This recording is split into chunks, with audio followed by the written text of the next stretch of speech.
Is this not what you sought? A return to this very sanctuary? Double points! That's ammo! Bonus points! Who the hell are you? I am nothing more than the one that has created this manifestation of reality you've yearned for. I am no one, and I am everyone. But to you may call me Master.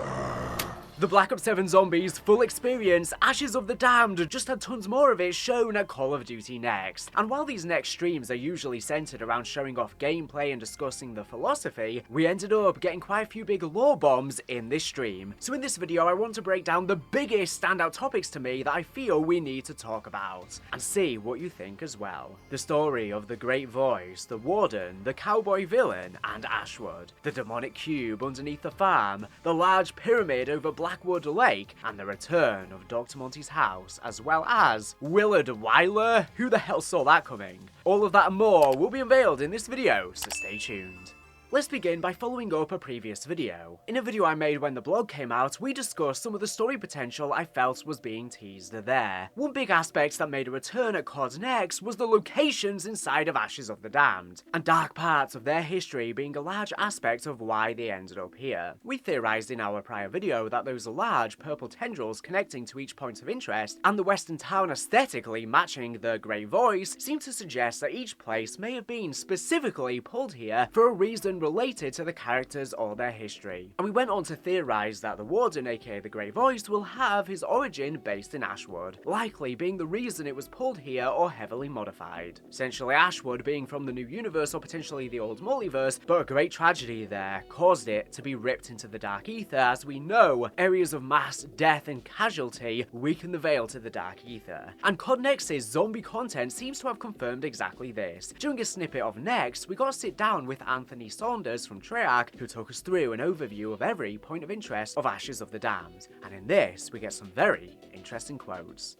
Yeah, Ashes of the Damned is one of our biggest maps ever. It's around the studio, we like to call it a kind of Bermuda Triangle of these varied locations that have been host to terrible events that have caused them to be pulled into the dark ether. Bad things happening all over the place, and now they're all in one central location for us to play with. Yeah. It sounds perfect.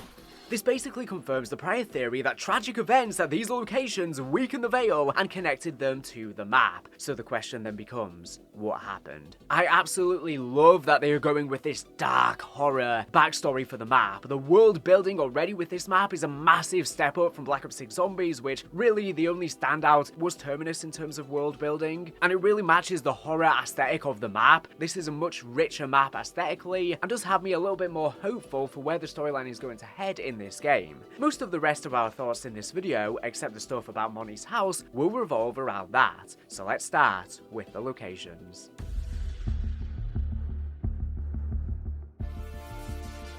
Firstly, Vandor Farm, the location of our survival map for the beta. I've been doing some research and trying to start a video covering the strange cube we had seen in the teasers, and in that unfinished script, I had surmised the cube seemed to be at Farm, but didn't have direct confirmation. Now though, we got that confirmation with the footage from COD Next, and we also got to see the cube up close, and most importantly, hear it. We also got a good tidbit of lore around exactly why the farm ended up here. Van Dorn Farm is an homage to Transit Farm ripped straight out of a horror movie. This was the home of a murderous family complete with an underground kill bunker and a barn lined with their unfortunate victims hanging from the rafters. So we get some more information on the family sitting around the table in the farm. They were a murderous family who killed people, and judging by the table, even ate parts of them, cannibals. This, at first, was extremely reminiscent of Resident Evil 7's Baker family, and while I still think it's an intentional reference or a bit of inspiration, I actually think there's going to be a bit more lore to this. We have previously theorized about the stairs we saw leading down in the farm and where it may go to. This teaser gives us an answer: an underground kill bunker. So these stairs lead down to where we see the box, an underground area where the family would kill their victims and hang up their bodies. But this brings us to exactly what is in this bunker, the stone cube, covered in the circular origins etchings we saw in the trailer. The cube, when approached in game, sits on a pedestal or obelisk in this bunker. It seems to have gore seeping around the corners with literal flesh, and when approaching will whisper at you.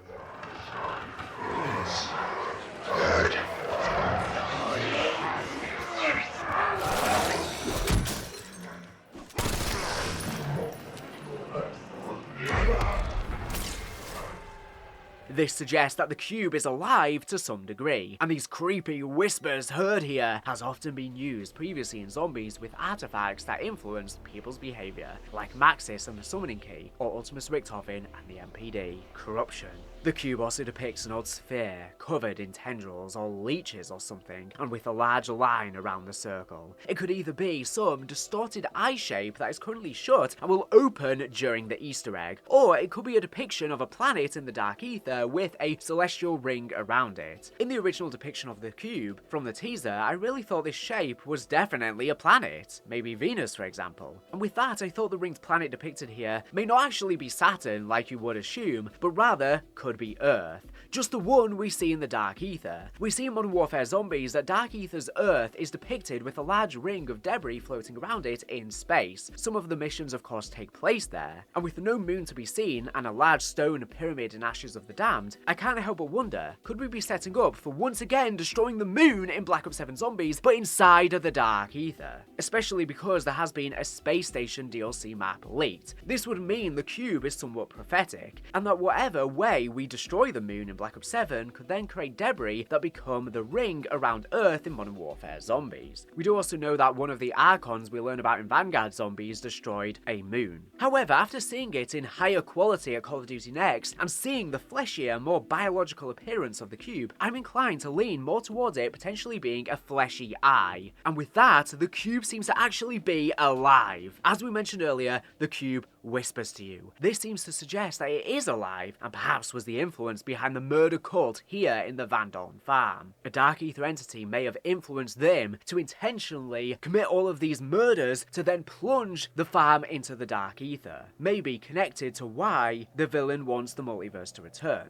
Whether the many murders were used to create this box, or the more likely option, the murders were influenced by the whispers of the box to grow its power somehow, is currently not confirmed, but I believe we will almost certainly find out one of the two. And that's such an interesting prospect, but why in a cube if it is a spherical eye? That is to be determined. I wonder if this has anything to do with the Odin eye we of course saw in the Chaos story. Probably not, but moving on to the lore of another location, and the topic I'm sure you are all waiting for: Willard Wyler and Blackwater Lake.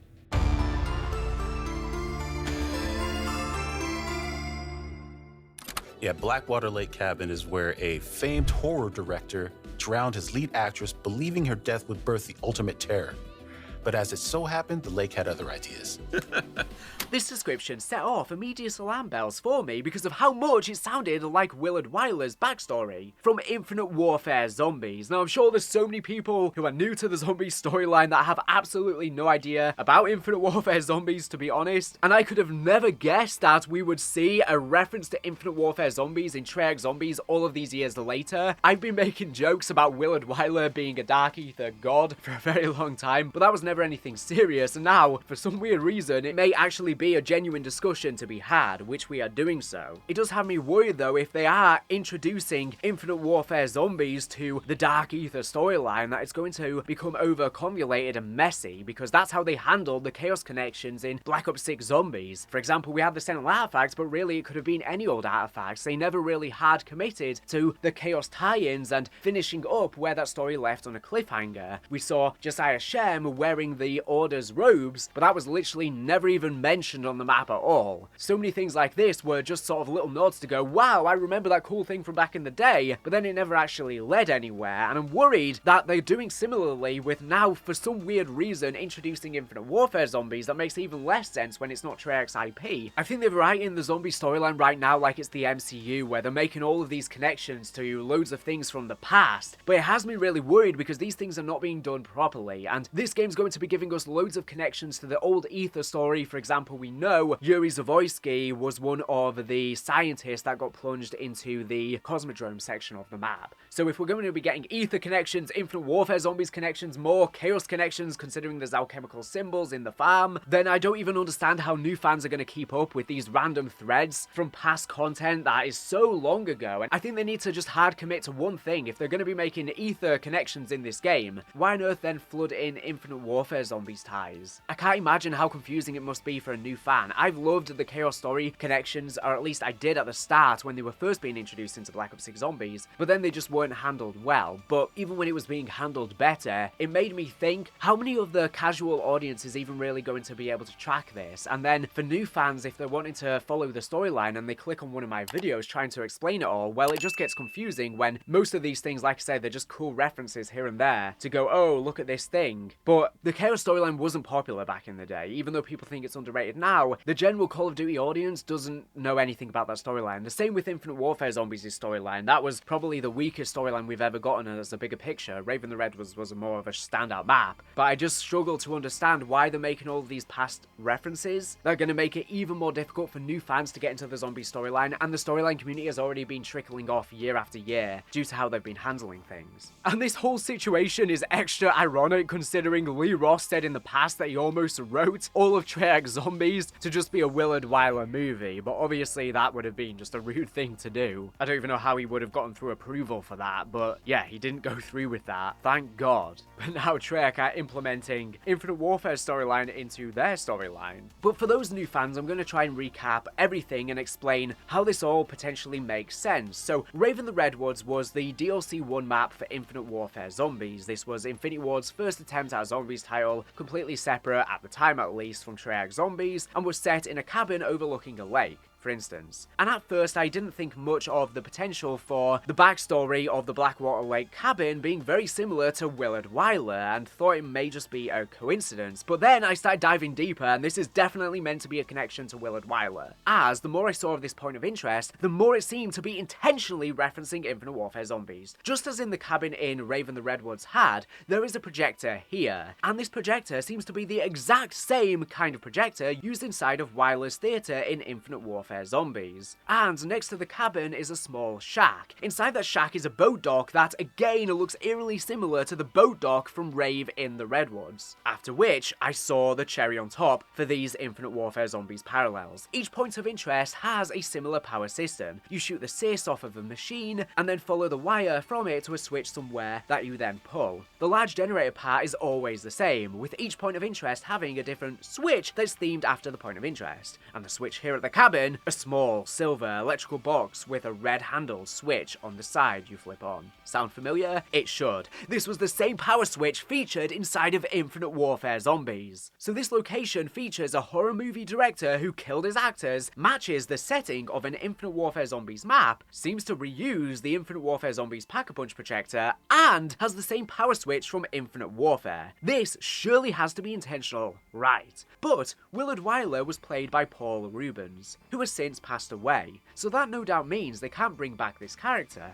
Right. Well, I think Treyarch may be doing an alternative universe interpretation of Willard Wyler in the same way we have seen new versions of the other characters. For example, Takeo now has a new voice actor. If we investigate the movie posters closer, it seems we can find the identity of both the director and the actress he killed. Each movie is said to be written, produced, and directed by Dean Roth. So, Dean Roth is almost certainly the aforementioned horror movie director who drowned his lead actress, and we see in quite a few movies the same actress, Evelyn Sharp. But then, seemingly in only one other movie, another actor with a very similar name is casted, Rex Sharp. No E on Sharp compared to Sharp E. So, this seems to suggest that Evelyn Sharp is likely the actress that Dean drowned in the lake. But why? I think the clue may lie with Rex. I think we may be seeing a reinterpretation of the Infinite Warfare Zombies that already featured Willard Wyler playing out in a slightly different way, seemingly cementing the idea Dean Roth is an alternative universe Willard Wyler,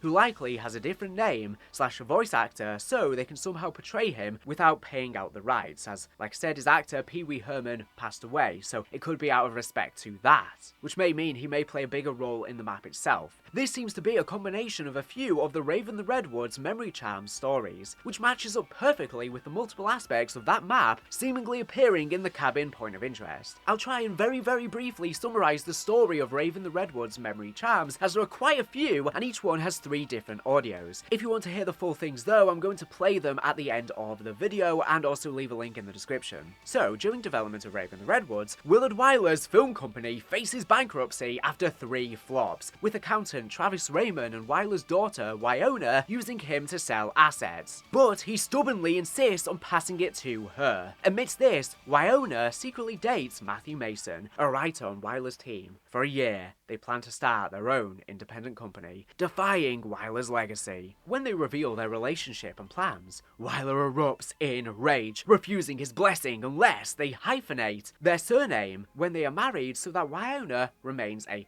Wyler. Instead, Mason must take the last name Wyler and hyphenate it with his. Meanwhile, actress Brittany Maxey has an affair with co-star Jacob Geiger, who describes their passionate rehearsals turning into love, though they maintain separate lives. Wyler, jealous and with a history of unwanted advances on actresses like Maxey, discovers the affair and blackmails Geiger with photos from a private investigator, forcing him to end offset contact. Other tensions include set foreman Jess Hudson witnessing Wyler's essay harassment of Maxey and protests from the Northern Lakes tribe over damaged sacred sites. Wyler lures the private investigator with a drugged drink and transports him into the film, where he's gruesomely killed by the slasher. He then confronts Maxey at the theatre with the photos, acting like a jilted lover, before sucking her into the movie and ensuring her death by the slasher. Geiger, coerced but suspicious of Wyler's obsession, avoids further involvement.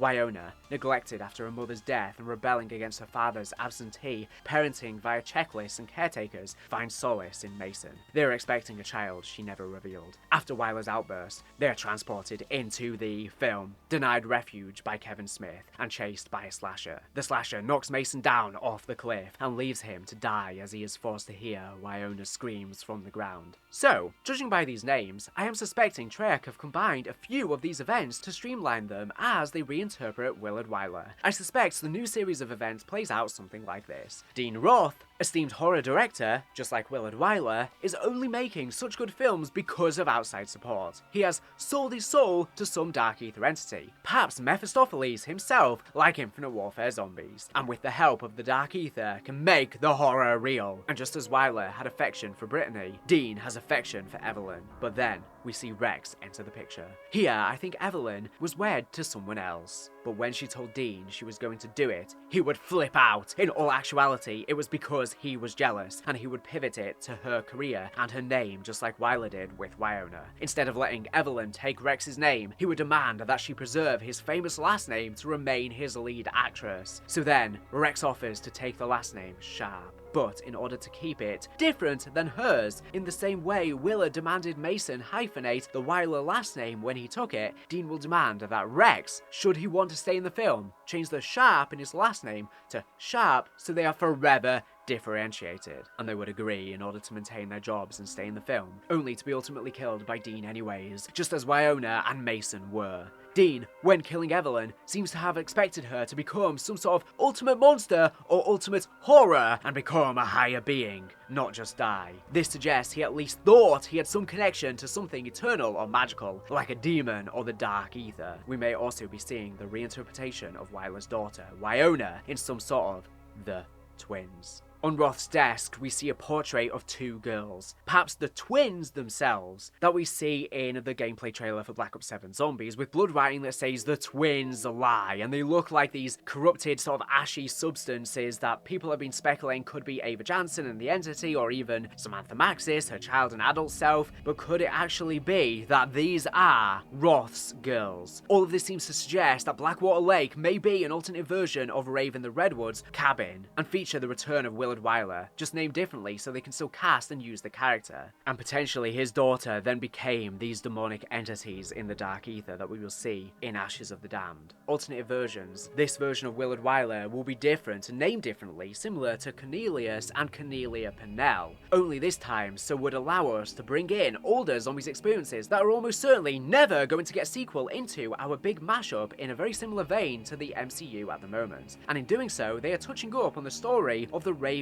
in the Redwoods memory charms because of how weird that aspect of Wyler's story actually is. It was quite controversial back then due to the SA implications, and Willard Wyler literally R-worded, which, yeah, that was crazy. I can't believe they even wrote that. So they may be honing in the storyline a little bit to not go as far now in the Dark Ether story.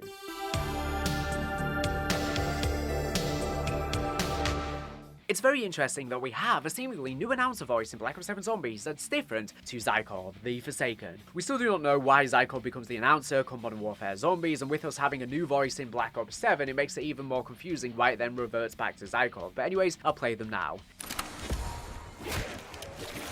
Double points. Max ammo. Bonus points. Insta-kill. Max armor. Random perk.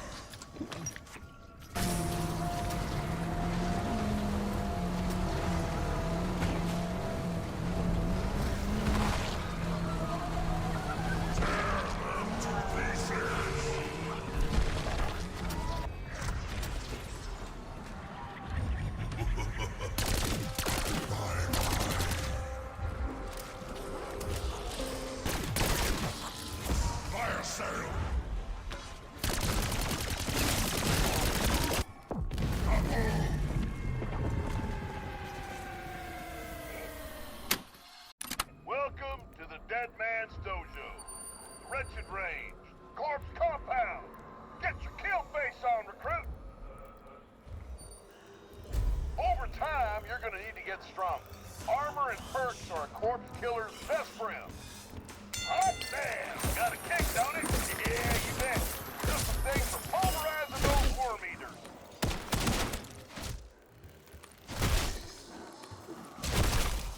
See? I wasn't just speaking in metaphors, was I? Smackdown on demand. So those are perks. What's that? You want to know about armor? Now, old Sarge is gonna need you to take some medicine. Go get hurt, Nugget, but not so much for exiting feet first. Ah, see that? Your armor got all beat up, so you could upgrade your armor too. Double time it over to that armor wall buy. I said move it. Full battle rattle got nothing on you. You're a goddamn walking fortress. You're ready for some advanced instruction. Let's learn how to make killing a little easier. Rule 1, don't die. Rule 2, kill everything. Simple enough. Go get you some. Field upgrades are powerful abilities that you charge up by racking up those kills. Now, to me, this would obviously probably be the Great Voice, hence his literal name, now being the announcer, the cowboy villain who steals the essence, especially because he appears on the Game Over cutscene, but doesn't sound at all like how he does in the intro cutscene.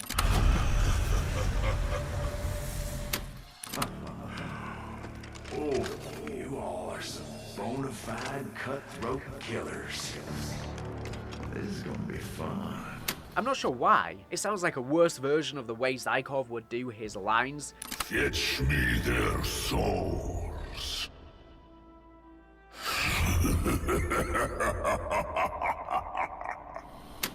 But could it actually be Dean Roth? There is the potential for zero-base Maxis too, that I'll make a video on later. It does seem that Fred Tatasciore, who voiced Ludwig Maxis and voices Nikolai in Black Ops 7, is doing the voice for this announcer, as it sounds a lot like him. He is not who voices the Warden, of course, so they surely wouldn't have two different people to do his voice, so it may be someone else.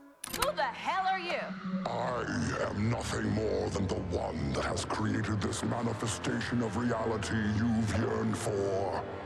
I am no one, and I am everyone. But to you, you may call me Master.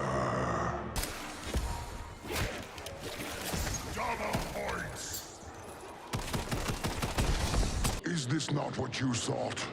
A return to this very sanctuary? That's ammo.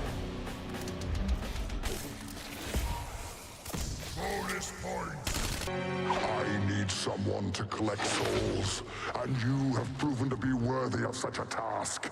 Bow before your new master. I shall consume your soul.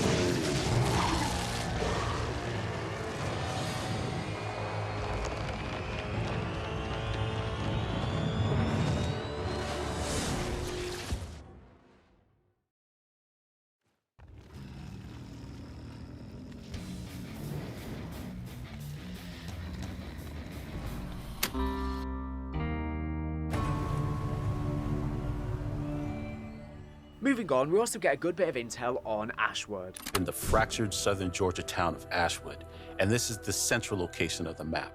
ASHWOOD was the site of a massacre and cracking the veil, pulling the town into the dark ether. This is very much in line with our prior video. The massacre at ASHWOOD seems to be what caused the town to be pulled into the dark ether. This likely suggests our prior theory on the Warden being transported here with ASHWOOD long ago, and not him being Jeb Brown, the Pack-a-Punch creator, is the case. His accent lines up quite well with someone from Georgia. But there are thematic parallels with the fact that the Pack-a-Punch is of course within Tessie, the Wonder Vehicle from ASHWOOD, and the town is some western town similar to Buried, pulled into the dark ether, similar to how the Buried town got temporarily displaced. Another thing of note is, if this is the case and the villain came here with ASHWOOD, and he is also a victim, similar to the Terminus crew or the original characters getting sucked into the dark ether, why did he not die in the massacre? Did he hide? Was he incapacitated during it and only came to later? Or could it be that he is the one who committed it, potentially even lured into the dark ether in a similar vein to the farm? Maybe an entity was convincing him to do so to bring him into the dark ether. Or did he just do this and get sucked into the dark ether and then had to fend for himself and gain this power over time and is now stealing the essence to restore the multiverse?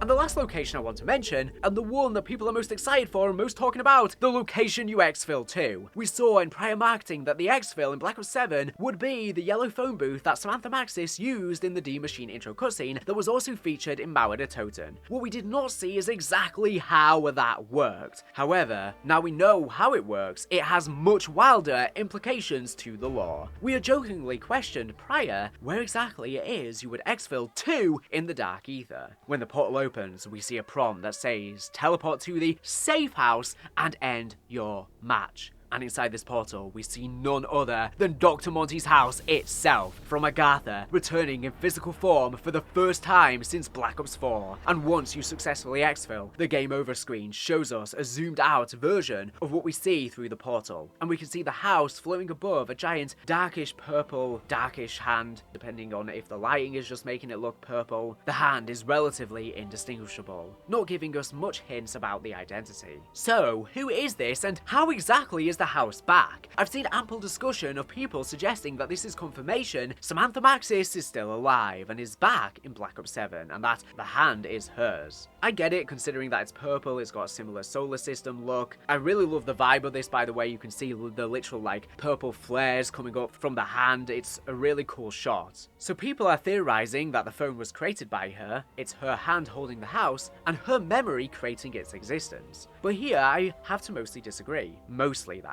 is. Firstly, the last handful of times the house or remembering it was brought up, none of it was referencing Samantha. Rather, it all referenced Eddie Richtofen himself. He carried the snow globe of the house. The portal to the Pack-a-Punch in Reckoning is hidden under the globe of his desk, and back when he was first brought into the orphanage, they said he kept repeating a mantra. safe in the house. And this version of the house we see in the exfil, as he said before, is called the safe house, a literal direct reference to this quote. This, to me, suggests all of this build-up of Eddie and the house was teasing its return in Black Ops 7 as the safe house, a literal safe house, which then implies it's far more likely that Eddie is the one behind it. This aligns perfectly with a video I actually made a bit earlier in the year, theorizing that basically this exact thing would happen, only I thought Eddie would create it to go there himself, not create it for us, and that Dr. Monty's slow globe could have been a pocket dimension for him to then live a safe life with his family once he restored them. The reason I said mostly disagree a second ago, though, is I could still see Samantha's memory for it being responsible for its creation in some way. I mean, she was the one who literally had the snow globe in the first place in the Remember Forever music video. Remember, that's the key thing. If Samantha is dying, her memories may remain, as nothing is lost if the memory remains, as said in the Tomb's ending. I mean, there is also the possibility that this is not memory and it's the literal Agarthan house. I mean, Agartha, as far as we're aware, also got plunged into the Dark Ether along with Dr. Monty as confirmed in the ending. So maybe Agartha has also been fragmented into the Dark Ether, but it may function differently as its own little pocket dimension, a safe place inside of the Dark Ether, because it was a place where the Keepers ascended above reality before, so this may exist kind of outside of reality of the Dark Ether, but within the Dark Ether at the same time, so when we exfil, we can go there to be protected and be safe. But I don't know what this means from a storyline reason if the characters, when they exfil and in between maps, will literally just be chilling inside of the house. This also makes every single zombies map we play in Black Ops 7 canon, because it means whenever we're exfilling, we're just coming back and forth out of this house. For example, this is very different to what we see in Black Ops 6, where when we're exfilling, this is not a canon thing, as the storyline seems to happen in succession. And come to think of it, it's crazy that we're just getting a generic menu screen for Black Ops 7 Zombies with us just walking and nothing going on, which has been the same every single year in the Dark Ether story, and yet, canonically, we are literally staying in the house between games. So that should be the menu, just like the forest was the menu in Black Ops 3 and 4, because we were staying, I guess, in the Dark Ether or wherever it is, in between. I really wonder if there's going to be storyline things that will happen in the house in between matches, like conversations people will have with each other, because they're going to be in a confined space for however long between matches, so that's an interesting thing to make note of, but it may just never be referenced. Will the house become anything larger in the storyline down the line even, tie into the ending, Agartha returning, Dr. Monty, who knows? But yeah, I just don't see this as confirmation. It was in any way intentional on her part, or that Samantha Maxis is alive in any way. Treyarch were very heavy-handed in reckoning and mentioning over and over that Samantha was consumed. The Dark Ether / the Forsaken ate her and then slowly absorbed what was left. We know that the Dark Ether can copy things as it has absorbed things in the past, like the Tempest Manglers back in Cold War. So perhaps once it absorbed Samantha Maxis and her memory of the house, it could be forced to make of that as well. Only time will tell. This could very well even be the arm that grabs Ava Jansen in the ending of Modern Warfare Zombies. Maybe it's some sort of corrupted version of Samantha Maxis once she was consumed by the Dark Ether. Maybe some part of her exists in some form as this rotting zombie prima materia looking creature, because we can clearly see her flesh is rotten in the arm that grabs her, so yeah. Now the interesting thing is, and I think this gives credence that Janice Richtofen may be behind or potentially staying in this house in some capacity, is that of course Liberty Falls is part of ASHWOOD. We have the Janice Towers, for example, and they were described in the intel post as they got pulled into the Dark Ether. When you first come in, you are in a crashed Janice Towers that is fallen into the Dark Ether. Now, we do not see this in the Reckoning ending cutscene. All we see is the Terminus crew get sucked into the Sentinel artifact, which for some reason takes them into the heart of the Dark Ether. We never see anything else get pulled in. Richtofen gets his family back. But what if, after off-screen, the whole of Janice Towers then gets sucked into the Sentinel artifact and ends up in the Dark Ether with them, and Richtofen ends up in the house with his family, and this could have even been part of his intention, or maybe coincidental. Maybe this was Richtofen's goal all along. He knows the Dark Ether is constantly bleeding back, back, and this might be the only way to actually remain safe. Or maybe he has a bigger goal now with helping our characters out, if he foresaw them getting sucked into the central artifact and the dark ether. This seems very similar to the theory I said a while ago. Even if it's not exactly how I described it, it's very, very similar, which I think is a really cool idea, but we're going to have to see how Treyarch execute this. Is there any remnant of Dr. Monty even still remaining in there, considering Samantha Maxis had his scarf? Of course, there's the potential as well that the Sam AI ending could be canon instead of the Richthofen one. I'm inclined to believe the Richthofen one is more likely to be canon, but if the multiverse is back, both could be canon, and so this could be the hand of the Sam AI, but as to how she ended up in the dark ether is unbeknownst. And why is the hand so much larger as well? That's what's really interesting to me than the house, because assuming the house hasn't just shrunk in size, unless it's similar to the snow globe and it's actually a pocket dimension, then this means whoever this hand is a giant creature, which really reminds me of the entity at the end of Modern Warfare Zombies where it becomes massive. Maybe whoever this is very similar to the entity in its creation, whether it is Samantha Maxis or someone else, has very similar powers, which of course Ava, the entities, and Samantha Maxis' powers are all very similar, considering she was only birthed due to being the biological daughter of Samantha Maxis herself. The Ruby Rabbit. Each of you knows this place. What does it mean to you? The final little note I want to make is the Ruby Rabbit back in ASHWOOD, but it's a seemingly unrelated burlesque to the one on Shadows of Evil, but seems to be a reference to it, which is interesting. Previously, YouTubers were hinting that there was a point of interest from Shadows of Evil on the map, but maybe they just got confused with seeing this labelled on a map layout or a sign or something. This is interesting too, because on the movie posters to do with the Willard Wyler connection, there is a note to MCF, which was on the Shadows of Evil posters, which stands for Morgue City Films. So, is this Treyarch confirming an alternative version of Morgue City existed in the universe where ASHWOOD got pulled in from, or even in the new timeline? But yeah, let me know what you think of all of this in the comments below. Is Dean Roth the new Willard Wyler? Or are all of these connections coincidence? Definitely not. There's too many reused assets from Rave and the Redwoods, it's clearly intentional. And is the house coming back significant? Is the Warden from ASHWOOD? Do you think Samantha Maxis is still alive, and is the hand holding the house? Could it be the entity? Could it be another creature? The twins maybe? Let me know your thoughts down below. But anyways, thank you for watching the video. Make sure to subscribe if you're not here for the latest and greatest Call of Duty news information. So anyways, thank you for watching, and bye. I wanted to make it big, but not by lying on my back. I'd heard about how creepy Wyler could be from a few other actresses, but when he started getting overly touchy-feely, I knew there was going to be trouble. I had repeatedly tried to brush him off, or keep others on set with me, so I was never alone with him.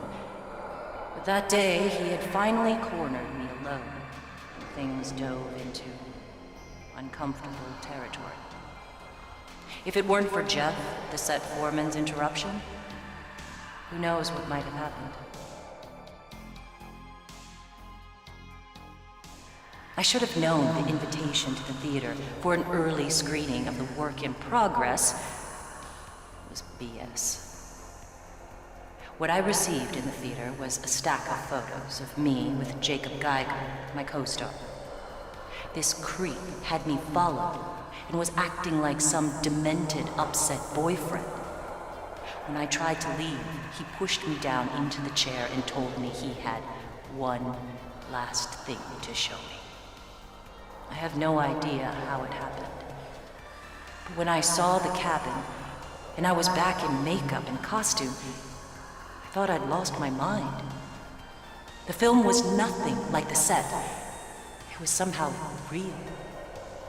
And so was the masked killer that was running around on the loose. His jealousy and desire for her would be the death of me. Getting cast in the film alongside Brittany Maxey, that was a dream come true. She was an absolutely beautiful Hollywood starlet on the rise, and Wyler's films, they were the stuff of legend. I thought my career was going to blast off. Willard, please calm down. I'm only trying to help here. He wouldn't listen to me. Even Winona agreed that selling off the assets was the only way not to lose everything. Yet he refused to hear a word from either of us. The last 3 films had bankrupted the company, and the blood-sucking debt collectors had come to collect, one way or another. My mother died when I was 6 years old. Her funeral would be the first and last time I'd ever see my father cry. Hiding behind his work, my life was managed by him from afar via a series of checklists and a small team of round-the-clock caretakers. In a state of rebellion, I said yes to Matthew, knowing my father wouldn't approve, but I didn't care. I wanted my own life, not the one my father had so carefully constructed for me. I'd worked for Mr. Wyler for some time before meeting Winona. But when I did, I knew she was the one. We dated in secret for about a year before letting our father in on it. Talk about a tense day. He wouldn't allow me to give her my name. Instead, I was to hyphenate mine with his. That was the only way he'd provide his blessing. Matthew Mason Wyler. I felt like an idiot. But for her, I would have done anything. Winona was the love of my life. And I wasn't going to allow him to keep us apart.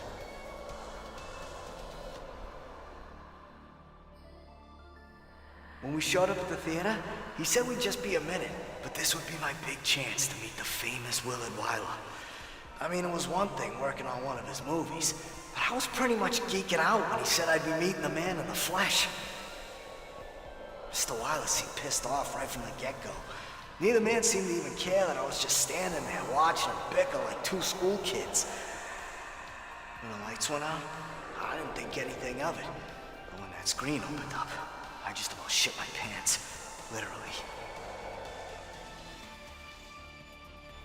The masked monster and the undead that I saw on screen while in the theater were hunting me through the forest. I ran as fast as I could, but I never made it very far. The blade of my assailant went through my neck and into the tree I was resting against. For a split second, I could see my lifeless body slump to the floor without my head. May the spirits of my ancestors protect me. To conclude this video, I want to shout out the fact that I finally decided to make a Patreon and Cameo account, both of which will be linked below if you want to help support the channel. On Patreon, you can sign up for the lowest tier of just $1.50 a month to get exclusive access for my Discord, where we can discuss zombies lore, trivia, or whatever you desire. A place where you lot, my community, can better connect. Your names will also appear at the end of videos thanking you. For $5.50 a month, you get all of that, and I will be doing exclusive monthly Q&As. And for $16.50 a month, you again get all of that, and I will be doing exclusive lore videos, such as unpacking niche parts of the Treyarch documents I've been breaking down on my channel that don't as much suit a main channel video. For the highest tier, only for those with the ability to and who really want to help out the channel, you get special bonuses I've yet to determine and verbal shoutouts at the end of every video. Over on Cameo, I can do funny videos reading lines from zombies, memes like how do we tell him, birthday wishes for friends or family, or whatever else you desire, practically anything. Of course, none of this is necessary, just watching and enjoying the videos helps me immensely and I greatly appreciate it. However, I think it's about time I start setting up additional revenue streams because Zombies' popularity is tumultuous and always goes through ups and downs. As I'm sure you've lately seen on the channel, viewership is down a lot, we go through big highs when new games release, but then during these drought periods, I need more income stability so I don't have to worry as much about it and I can focus more on improving the quality of the content. My highest quality videos are not always the ones that best please YouTube algorithms, so instead, this way I can produce my best work knowing I don't have to think as much about how well the content's going to perform. So if you'd like to support me on Patreon for exclusive content or would like a simple Cameo message, you can do so to further support me via the links below, but only if you can afford it and you actually want to help me. Don't feel like you are forced to, don't worry, I'll survive. It would just help relieve some of the pressure during inconsistent periods on the channel, so I don't have to solely rely on AdSense revenue and still maintain the sheer quantity and quality of content that I put out. Obviously, I pump out literally a boatload of content, and some of these are absolutely crazy projects over hour-long videos, so it's a lot on my plate, especially when these videos don't perform particularly well. And I've not been doing many sponsorships lately to help supplement revenue either, so it would greatly help. Thank you for any generous person once again who does kindly support the channel. It means the absolute world and will really help keep this boat afloat.